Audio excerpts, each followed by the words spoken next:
Okay, now we're going to take a step back and learn how, before we learn how to turn, we need to learn to push off the wall properly. And push-offs are critical, but not often practiced. They certainly are not natural. The children want to push off flat on their belly because it's more comfortable. Um, they're like little lobsters, I think. They need to be flat on their belly. They have a sense of orientation that way. They can also be flat on their back for the same reasons, sense of orientation. But when you put them on their side, they're looking at nothing but water moving around and turbulence and other people standing at right angles to what they are doing. It doesn't seem very natural to be in that position. The words that we use, the key words we use, are, first of all, I use knees up, toes up. That's not written on the slide here, but that's a reminder, knees up, toes up. But the action sequence is sink, touch, and push. Okay, one hand is on the gutter, one hand is pointing in the direction we want to go. Knees are up, toes are up. We sink underwater, touch our hands together. Second hand off the wall, touches the first one like a freestyle stroke. Sink, touch, and then push, and that puts us into the proper position. Now if we do this, okay, we have an opportunity to practice push-offs for the entire workout without adding a single yard or an additional minute of time. So we want to make every push-off correct. Okay, now this is a proper push-off position. Actually, I'd like both knees outside the arm, or inside the arm, I should say. Some children have difficulty doing that, or they'll just tip over. Okay, one hand's on the gutter, one hand's pointing to where they want to go. Knees are up, toes are up. So the next thing we're going to do is sink and touch. Okay, sink and touch. And then the last thing we need to do is just push off. Sink, touch, and push. Okay? But it takes practice to learn how to do this. Some kids want to push right away. Some are not able to sink, and some want to look at the bottom of the pool. Okay, sink, touch, push. On the side. Oops, takes a breath on the first stroke. Well, novice swimmer. Okay, so now that you've really worked on that and maybe even accepted that concept, forget all of it.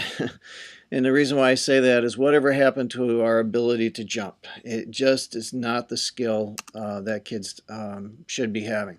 My kids have vertical jumps of 12 millimeters. That means they might be able to jump up onto the side of a kickboard when it's laying on its side. So we need to work on that, and we do vertical jumps on the deck, vertical jumps from the side of the pool, and we do blast-off push-offs. And I do this maybe once a week. I sanction the entire workout as a blast-off push-off day. And on blast-off push-offs, it's the same push-off position, knees up, toes up, one hand pointing down to where you want to go, one hand in the gutter. But you have to get air time. You have to push off and come over the top of the water. And then you can do your half turn as you hit the water and go underwater. At first I thought this was a cool idea, but they discovered it requires a lot more work, and that's good. Anything that requires work, I'm pretty happy with. Learning to blast off, push off on the back is easier than on the side or on the belly. So as a teaching progression, you might have them do blast off, push offs on the back and then work towards the side. And it's a temporary solution.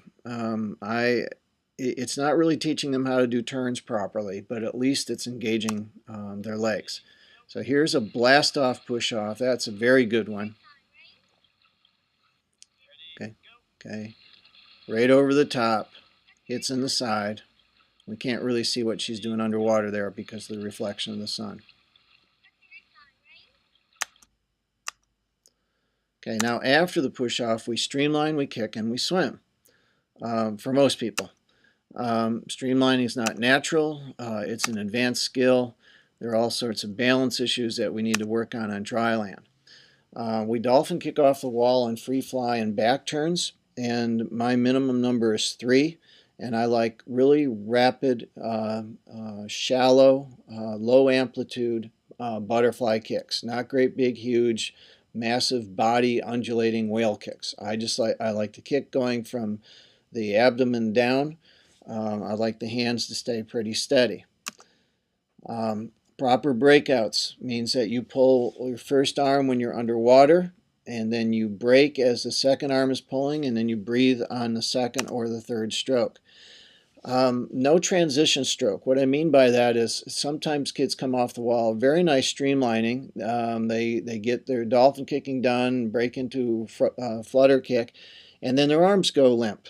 And you need to maintain your alignment, and we get right into that first stroke. One of the things I noticed about Misty Hyman, and I know that goes back about 12 years now, but I noticed that when she came off the wall, her very first butterfly stroke was quite narrow. Her hands did not get outside of her shoulders. And she was, I think, going from streamlined into that first stroke without exposing herself to a lot of extra resistance. Okay, so that's something to think about for all strokes. Same thing on breaststroke. I think maybe a very narrow stroke coming up out of that first stroke. Something to think about. The first stroke begins underwater.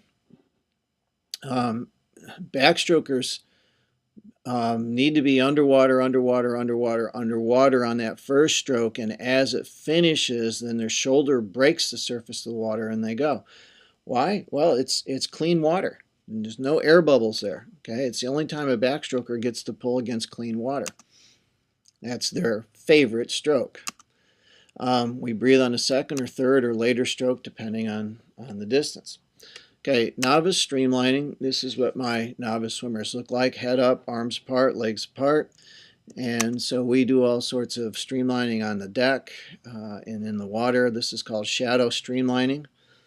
We have the sun in Florida, and then we use that for shadow swimming. And then after hours and hours of shadow streamlining work, we've greatly improved our streamlining.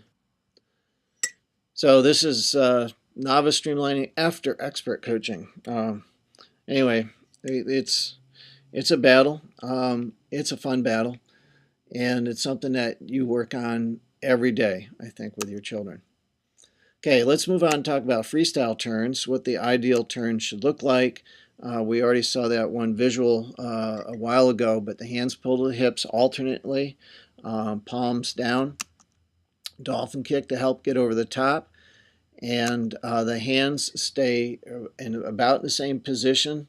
It's a nearly straight somersault, so the head, except that the head goes just outside of the knee. Now, does it go outside the left knee or the right knee? It just depends on which side the swimmers feel more natural on. Back in the days before we did dolphin kicking, I thought it meant a difference because if you were right-handed, I'd like to see you come off on your right hand so that your right hand was deeper in the water and that was the first pulling arm. But when you dolphin kick off the wall, you tend to flatten out. So as long as your strong arm is underneath your weaker arm so that it can pull first, I'm not sure that it matters whether you come off left or right. I'm waiting to hear arguments otherwise, but again, at one time I thought it was critical. Now I'm not so sure. And the other issue is once you get a high school age swimmer who's been coming off on the quote-unquote wrong side, you can totally forget about fixing them. It's very difficult. The head comes to the hands. So the hands are staying in the same place. They're pointing to where you want to go. So H and H, head to hands. Okay. Some coaches like to have their kids tap themselves on the forehead. Sometimes I say forearms to forehead, and I take a dry erase marker and I put a green dot on their forearms, and then I pretend to put a green dot on their foreheads, and I tell them to connect the dots when you do the turn. Hands need to be there first, pointing to the other end. Okay, that way you can have feet quickness. Feet hit the wall at about a 45-degree angle, and the push-off is on the side. Again, which side depends which side the swimmer is most comfortable on. Now the approach, no surprises. I tell my kids, hey, that wall was built before you were born. Okay, it's always amazing to me how kids swim to the wall and suddenly pop up their heads like, oh, there's the wall. One of my overcorrection rules is no strokes inside the tee. I have kids, I swear, can take 3 strokes between the end of the tee and the wall. It's incredible. So the overcorrection on that is no strokes inside the tee. Practice your approaches at speed. The team I'm currently coaching now, I'm coaching the upper level age group and senior kids, and we swim in the middle of a 50-meter pool in the evenings. We swim short course in the evenings, and I'm in the middle of the pool, which I don't like because I can't walk up and down the side of the pool. But it's better for the novice and age group kids to be down at the end where coaches can do that. However, every Thursday I take over the far end of the pool where I can walk up and down the side. And for about half of that practice, we take out the first 3 lane lines and we simply work on turns at speed, swimming into the end of the pool from about the 3rd lane.